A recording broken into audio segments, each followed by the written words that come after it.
Hi everyone, welcome to my mini vlog. আজকে আমি আর মা গিয়েছিলাম দুপুরবেলা লাঞ্চ করতে ক্যালকাটা নস্টালজিয়াতে। এই রেস্টুরেন্টের ব্যাপারটা আমি ইউটিউব থেকেই দেখেছিলাম, আর যখন দেখেছিলাম বাড়ির একদমই কাছে, ওয়াকিং ডিস্টেন্সেই। আমরা থাকি আনোয়ার সাথে, আর এই রেস্টুরেন্টটা মুদিয়ালিতে, যেখানে দুর্গাপুজো হয় ঠিক সেখানেই। এত কাছে একটা এত ভালো রেস্টুরেন্ট আছে আমি তো আগে জানতামই না।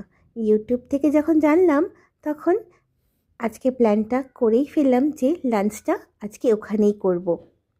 সো আমি আর মা লাঞ্চ করতে পৌঁছে গিয়েছিলাম ক্যালকাটা নস্টালজিয়াতে। খুব সুন্দর করে সাজানো রেস্টুরেন্টটা আমার ভীষণই পছন্দ হয়েছে।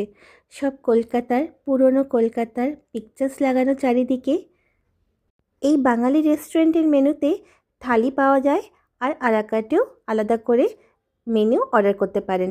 আমরা আলাকার্টে অর্ডার করেছিলাম দুপুরের লাঞ্চের জন্য স্টিম রাইস, সুপ্রিয়া চিকেন, ভেটকি মাছের কোপ্তা। অসাধারণ ছিল এই কোপ্তাটা। আর অর্ডার করেছিলাম শেষে ডাবের পুডিং।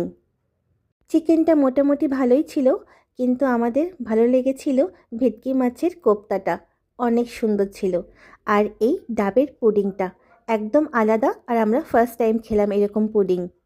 ব্যাস, তারপর প্রচুর পিকচার্স তুললাম, ভিডিওস বানালাম, আর মা আমার অনেক সুন্দর সুন্দর পিকচার্স ক্লিক করে দিয়েছিল।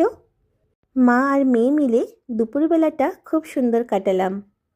আমাদের অপোজিট রুমটাতে অনেকগুলো সেলিব্রিটিসরা এসেছিল ফ্যামিলিদেরকে নিয়ে আইব্রো ভাতে সেলিব্রেট করতে।